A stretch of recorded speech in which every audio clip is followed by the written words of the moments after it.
Nako, matindi ho ito. Biglang natuklasan, Pangulong Bongbong Marcos lalasunin at nang sa ganon makapwesto bilang presidente itong si Sara Sayad Lustay Duterte. Kakaibang balita ho ito, kapapasok pa lang. Alright, welcome back to my YouTube channel. I'm Andy's Vlog. Grabe, mga kaibigan, bagong tuklas na itong ating kagalang-galang mahal na Pangulo ay mayroon pong maglalason. At sino naman ang maglalason? I-like muna natin ang video na ito kung nagustuhan nyo po. Please subscribe my YouTube channel. Hindi po ito fake news, mga mahal kong taga-subaybay, dahil kapapasok pa lang ang balita, biglang natuklasan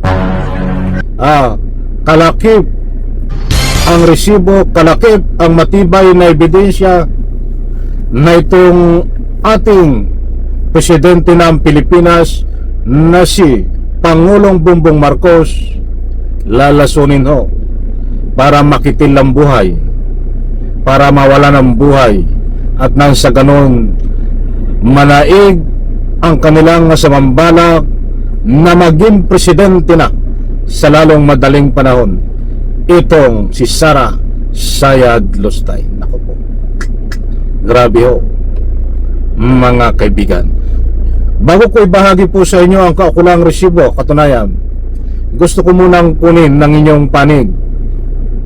Pabor po ba kayo na maging presidente na ng Pilipinas kapalit ni Pangulong Bongbong Marcos itong si Sara Sayad Lustay? O any reaction ho sa comment section? Inaanyayahan ko kayong magbigay ng anumang public opinion. Ito, and connection, ito muna ang ibabagi ko sa inyo. At sa bandang gitna, mga mahal kong taga-subaybay, ay ang katunayan na paglason ho sa ating kasalukuyang Pangulo na si President Bongbong Marcos. Grabe ho, mga kaibigan. Ito muna, makakapigil pa sa pagharap sa kamera. Wala na raw makakapigil pa sa pagharap sa kamera ng umano'y bagman ni Vice President Sara Duterte na si Ramil Madriaga. Pero ngayon pala ang ginigit na ng kampo ng bise na sinungaling si Madriaga. Puwerta naman ang kampo ng umano'y bagman, mukhang nayayanig na nga raw si Bibi Sara. Aniya sa frontline sa balita, si Bril Montalvo ng News 5 Mindanao.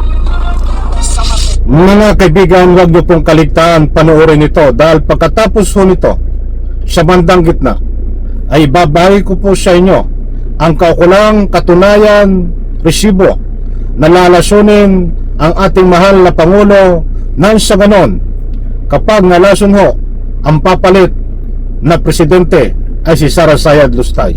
And connection po nito, kailangan munang ibahagi ko ito sa inyo. Pagkatapos ho nito, isusunod ko na. Ito ho.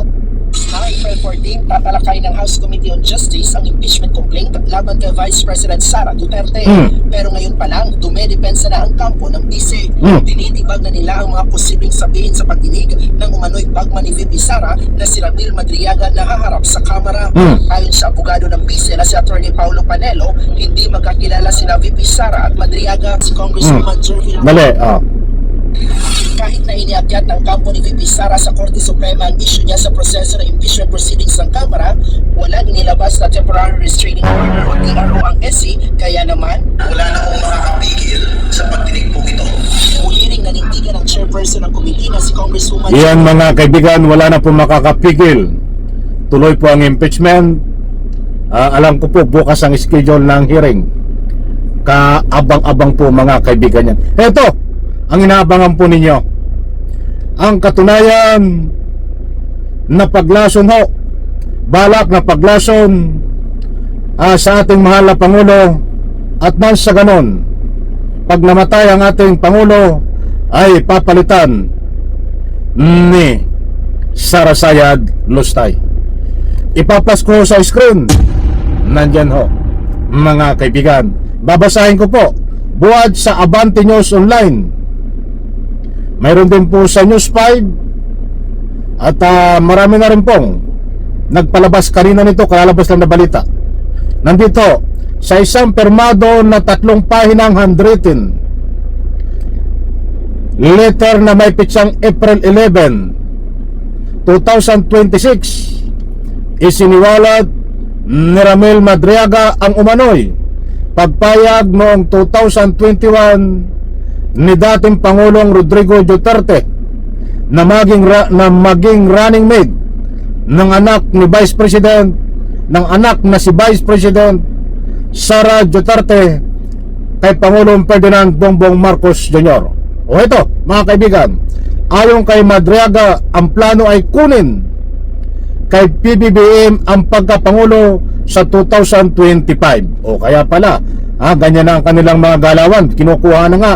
O, dagdag pa ni Madriaga, ang plano ay upang magsilbi ng less than 4 years si Sara bilang pangulo at maging eligible pang tumakbo sa 2028. O ito, pakinggang mabuti mga kaibigan. Ito na.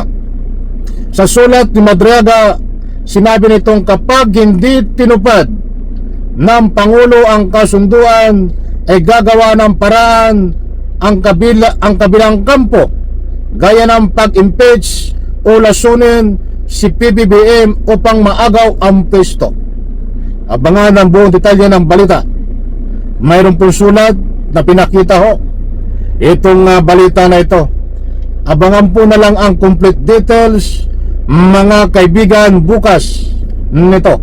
Dahil ito pong si Ramil Madriaga na titistigo sa impeachment laban kay Sara Duterte ay pinayagan ho ng korte no umattend bukas sa hearing diyan po sa Kamara tungkol sa paggulong ng impeachment. Uulitin ko ho, nandyan sa screen. Sa sulat ni Madriaga, sinabi nitong kapag hindi tinupad ng Pangulo ang kasunduan, ay gagawa ng paraan ang kabilang kampo, gaya ng pag-impeach o lasunin si PBBM upang maagaw ang pwesto. Nandiyan po, mga mahal kung taga-subaybay. Kahit hindi po tayo nagpapakalat ng anumang fake news dito, kung nasabi po natin na natuklasan na itong ating mahal na Pangulo Bongbong Marcos ay lalasunin, at kapag namatay at nalason, papalit na presidente, aagawin ng pwesto ni Sara Sayad Lustay Duterte. Nandiyan po ang resibo at katunayan. Abangan po ang complete details nito sa susunod nating vlog, at siyempre bukas so abangan din po ang kabang-abang tungkol dito sa impeachment hearing laban ho kay Sara Sayad Lustay Duterte. Kaibigan, isang like, isang share sa video na ito. Palakpakan.